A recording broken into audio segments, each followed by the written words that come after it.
No American man has won a medal in individual saber since 1984 when Peter Westbrook did it in Los Angeles. And Daryl Homer now a win away from ensuring himself of leaving Rio with a medal, either a silver or a gold, if he can get past Mojtaba Abedini of Iran. And Jeff Buchan's, it's been about a 3-hour layoff since he won his quarterfinal match. Given the nature of the fact that they're running both the women's foil and the men's saber concurrently at Karaoke Arena today, how does that layoff affect Daryl Homer? Is it a positive? Is it a negative? Under normal circumstances, I would say it's a negative because Daryl was fencing great. He was hot. He was in the zone.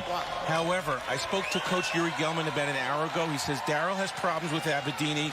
This extra time gave us time to look at tapes and hatch a game plan. Abedini with the early strike and the early lead, and it is going to be the first man to 15 in saber. You can register a point by touching your opponent's lame either with the side or the tip of the sword. You must have right of way, however, in order to be able to register the point. So if you see both lights illuminate, that means probably simultaneous touch, although it's up to the referee's discretion to determine if one fencer did have right of way.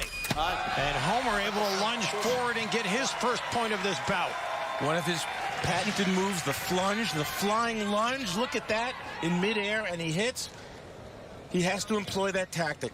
And you have to register the hit again on the lame, which you see the fencers wearing on the top half of their body. Everything is in play from the waist down, including the head. And Homer, another quick strike, and we are tied at 2. He's moving very well today. That was very close to simultaneous. Referee called it for Homer.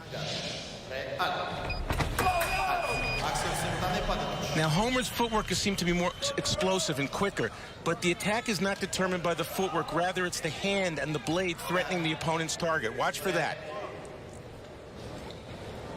And again, waist up is the only area that you can register a point. Waist down is no good. What a touch by Homer. He came forward in second intention, trying to draw Abedini out. Abedini took the bait, attacked right there, parried or blocked by Homer, who made the riposte. 3-0 run, first lead of the bout for Homer. And both the fencers will always try to sell it on the referee as to who had the touch, and he's going to go take a look at the monitor. Referee called simultaneous. There's Coach Yuri Gelman of Homer. On a simultaneous, you generally don't want to ask for a replay. The referee generally doesn't overturn it.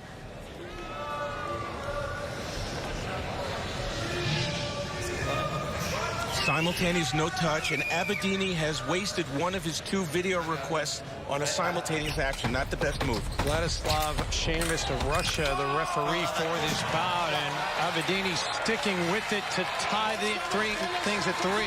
Homer went for the parry. He blocked the blade right there, missed on the riposte, and Abedini scored on the remise, the second action after the attack.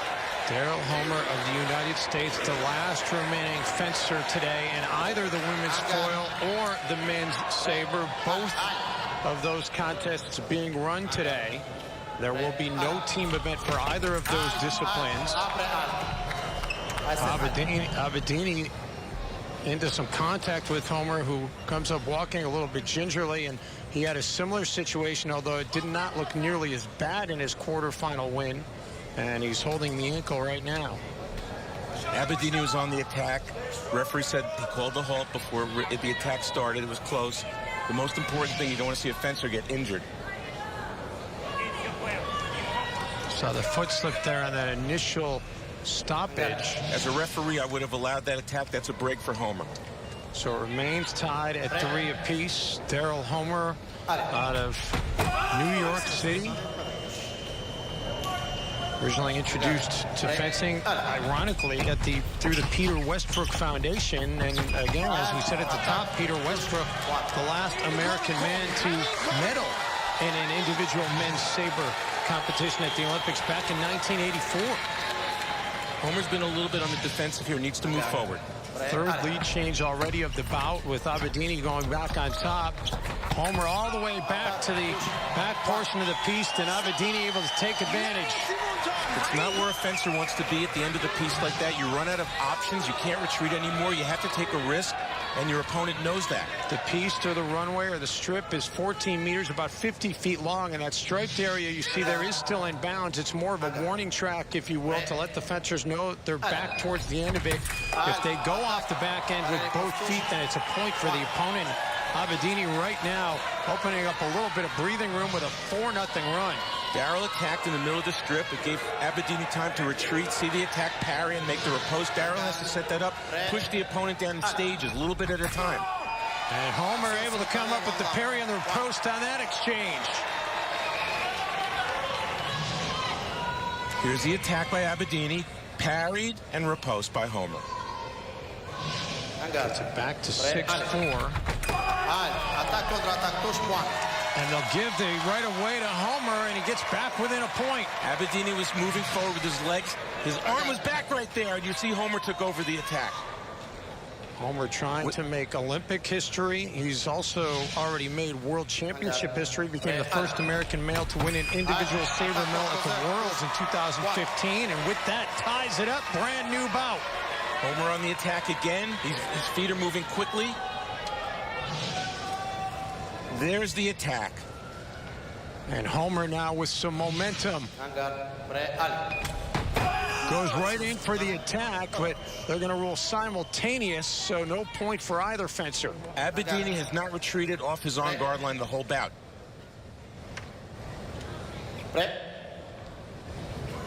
A place in the gold medal bout on the line for the winner of this semifinal. Aaron Silagi of Hungary already having advanced, the defending gold medalist. You see Homer hop forward there, had his back foot cross in front of his front foot. It would have been a crossover and a penalty, a yellow card. That's why a fencer hops forward like that. You can't let the back foot cross in front of the front foot. Remains tied at 6. Another simultaneous, and it's the 7th simultaneous touch of the bout. Many times you see fencers do simultaneous after simultaneous, and finally one of them blinks and goes for a parry or maybe an attack in preparation. Homer has a propensity for looking for that parry. Watch for that. Mentioned this is the second Olympic Games for Homer, who went to the quarterfinals in London. It's also the second Olympic appearance for Abedini, who lost in his first bout in 2012 in London. What an attack by Homer. He caught Abedini flat-footed. He made a preparation and an explosive attack. And the 4th lead change of the bout, as Homer has come back strong to take the lead 7-6.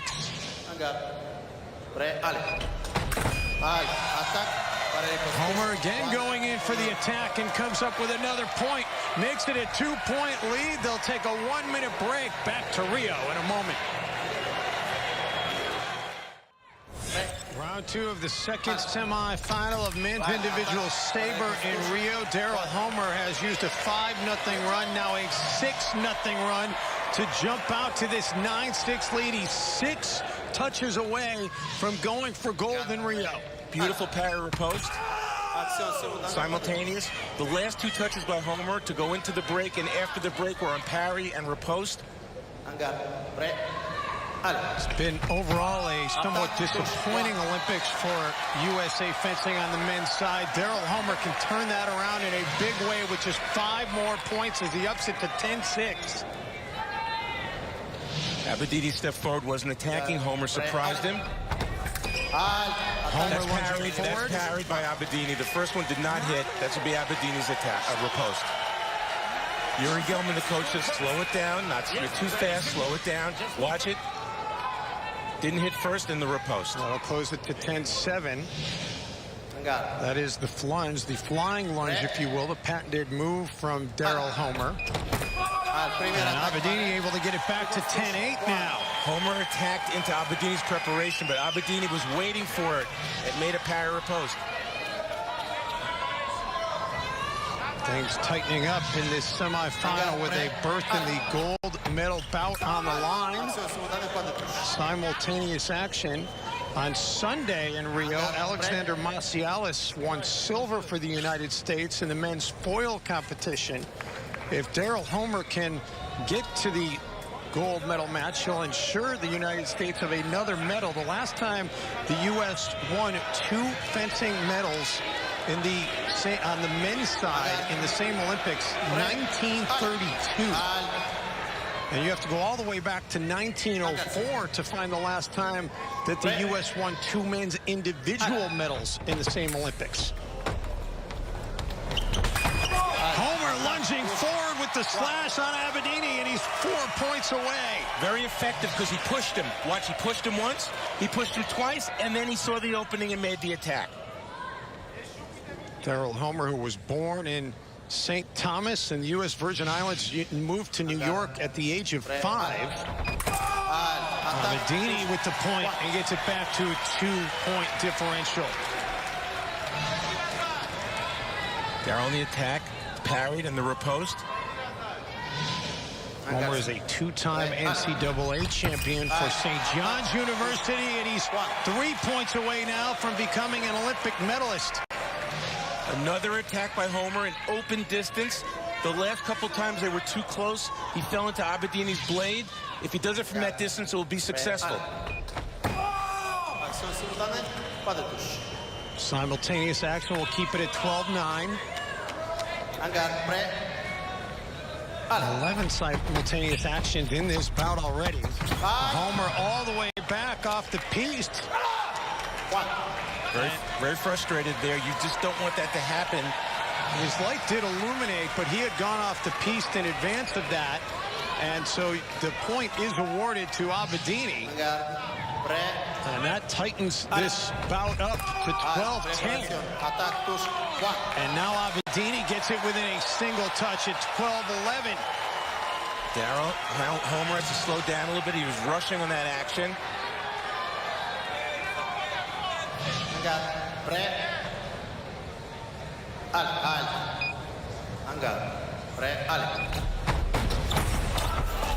Good parry by Homer. Oh, Abedini able to just sneak in and get him right on the mask and tie things up at 12. A 3-0 run. More importantly, as Abedini's been pushing Homer down to his side of the strip, Homer needs to take the initiative and try to push Abedini, although starting slow, and try to utilize his flunge attack. First tie since it was 6-6, 3 points to the gold medal bout. And the point for Homer puts him back on top, now 2 away. Homer made a feint, Abedini bit, and then Homer hit. You see that? He looked for Homer's blade, he went right around it. Beautiful attack. Look for Homer to go for a riposte right in the middle right now. Simultaneous action. Keeps it at 13-12.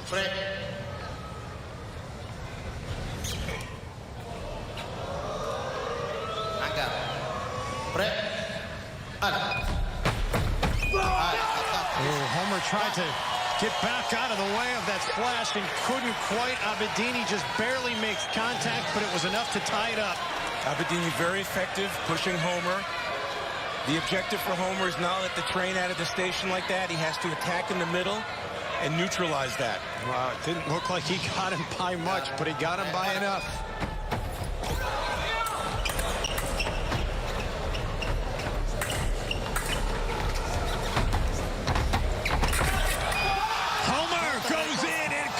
With a big point to take the lead. A spectacular, gutsy counter riposte. Homer attacked. Abedini parried. It made the riposte, and Homer parried that. Here's the attack. It's parried. Here's the riposte and the counter riposte by Homer. What a touch.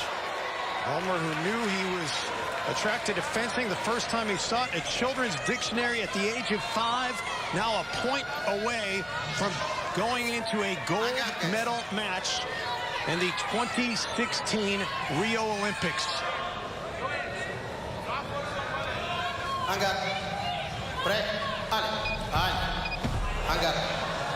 think Homer's a little excited to try and get this last point. 10 times.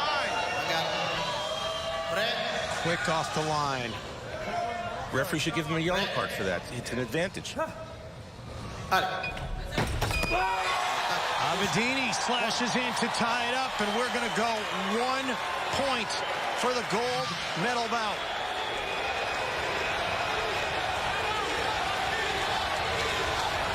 I don't see either fencer retreating after the referee says fence.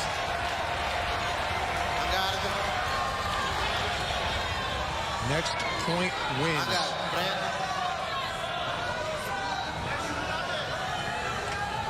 And Homer taking a brief step back.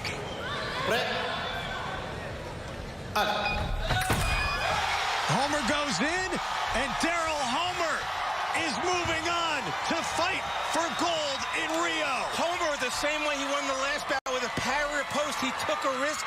What a gutsy move. If he misses that, he loses. He took the risk. He won. His coach said he has the actions. He knows what to do. If he has the guts, he will win. And after a terrible World Cup season, Homer's odyssey for gold continues.